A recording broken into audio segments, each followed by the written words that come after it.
এই ভিডিওতে আমরা তৃতীয় শ্রেণী দ্বিতীয় পর্যায়ক্রমিক মূল্যায়নের বাংলার ৮ নম্বর স্কুলের প্রশ্নের উত্তরগুলো আলোচনা করব। ৮-এ দিয়েছে পর্যটন কবিতাটি কবির নাম সহ প্রথম ৪ লাইন লেখো।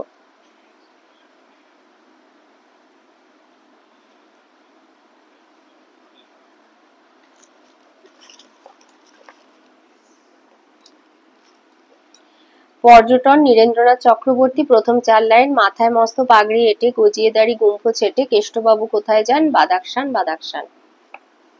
২-তে আছে ক স্তম্ভের সঙ্গে খ স্তম্ভ মেলাও, ক পুতুলেরা টুংটাং নেচে ওঠে ঘরে, খ কোথায় রেখেছো মা আলমারিতে, গ সবুজ সবুজ শ্যাওলা, ঘ মল্লিকবাবুর বাগান আকাশ ছোঁয়া বাড়ি। ৩-এ আছে সঠিক উত্তরটির মাথায় টিক চিহ্ন দাও।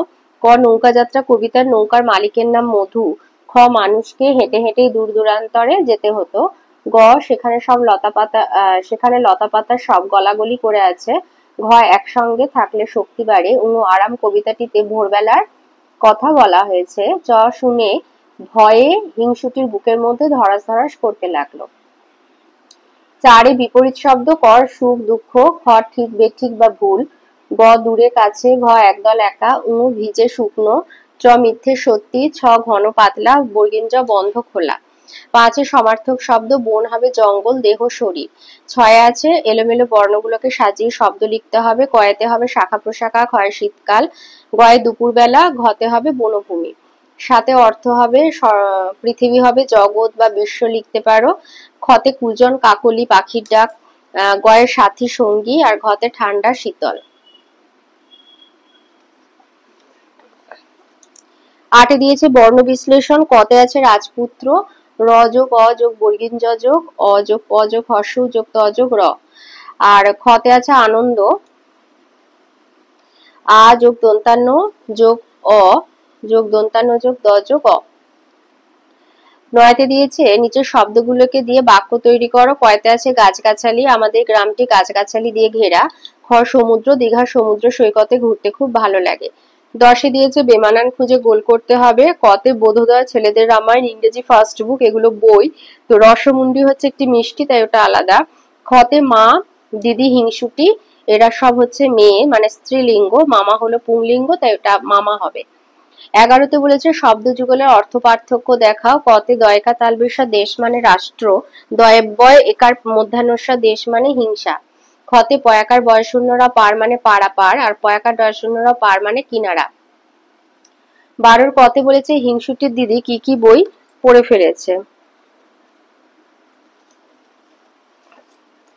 ৯০ পাতায় আছে হিংসুটি সুকুমার রায়ের গল্পে। এই ৯০ পাতায় হিংসুটির দিদি বোধোদয়, ছেলেদের রামায়ণ, ইংরেজি ফার্স্ট বুক পড়ে ফেলেছে।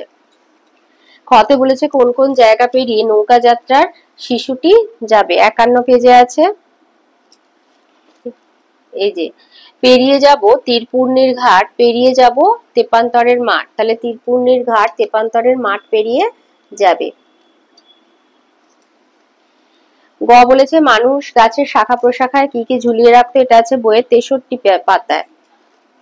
এই যে মানুষ তাদের পোশাক আশাক, বাক্স প্যাটরা, থলি গাছের ডালপালা বা শাখা প্রশাখায় ঝুলিয়ে রাখতো। ঘ বলেছে লিপিদের বাড়ি কোথায়, এগরায়। বলেছে ঘন বন আর মাঠ, এই দুই জায়গায় থাকা পুরীদের কি দশা হলো, এটা আছে বইয়ের ৮৩ পাতায়। লিখবে ঘন মাঠে, ফাঁকা মাঠে চারিদিকে ফাঁকা হওয়ার জন্য দমকা বাতাসে হাওয়ার দাপটে সবই ওলটপালট হয়ে গেল।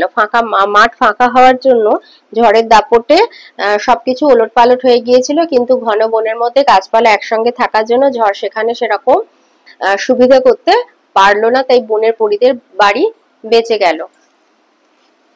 চ বলেছে পর্যটন করেন যিনি তাকে কি বলা হয়, পর্যটক। ছ হিংসুটি দিদির বয়স কত, ৮ বছর।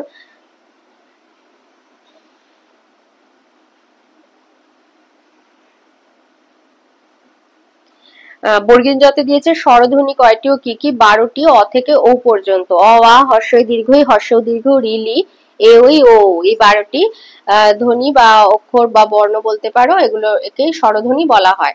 ধ্বনির লিখিত রূপ হলো বর্ণ, তো স্বরধ্বনি হচ্ছে অ থেকে ও পর্যন্ত ১২টি হলো স্বরধ্বনি।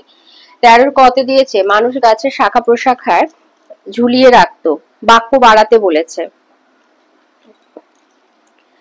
তো লিখবে যে মানুষ তাদের পোশাক আশাক বাক্স প্যাটরা থলি গাছের শাখা প্রশাখায় ঝুলিয়ে রাখতো। এখানে যেটা সেখানে দিয়েছে সেখানে না লিখে এখানে লিখবে গাছের শাখা প্রশাখায় ঝুলিয়ে রাখতো। তাহলে সেখানে জায়গায় কি লিখবে? গাছের শাখা প্রশাখায়।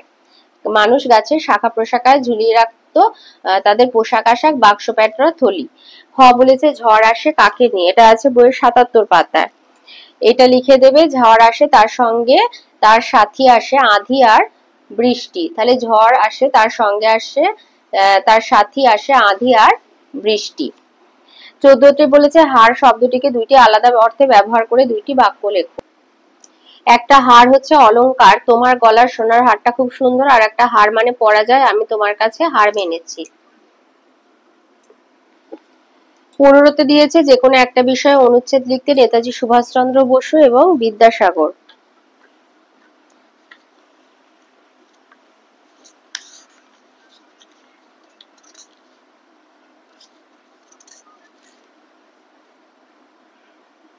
আচ্ছা দুটোই বলে দিচ্ছি।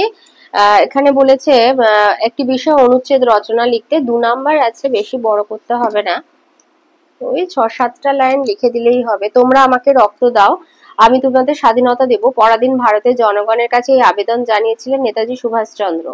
তিনি ১৮৯৭ খ্রিস্টাব্দে ২৩শে জানুয়ারি উড়িষ্যা রাজ্যের কটক শহরে জন্মগ্রহণ করেন। তার পিতার নাম জানকীনাথ বসু। কলকাতার স্কটিশ চার্চ কলেজ থেকে বিএ পাশ করে তিনি ইংল্যান্ডে গিয়ে আইসিএস পরীক্ষায় পাশ করেন, কিন্তু লোভনীয় সরকারি চাকরি না নিয়ে তিনি দেশের স্বাধীনতা আন্দোলনে ঝাঁপিয়ে পড়েন। ২ বার তিনি জাতীয় কংগ্রেসের সভাপতি হয়েছিলেন, এই জন্য বহুবার তাকে কারাবরণ করতে হয়।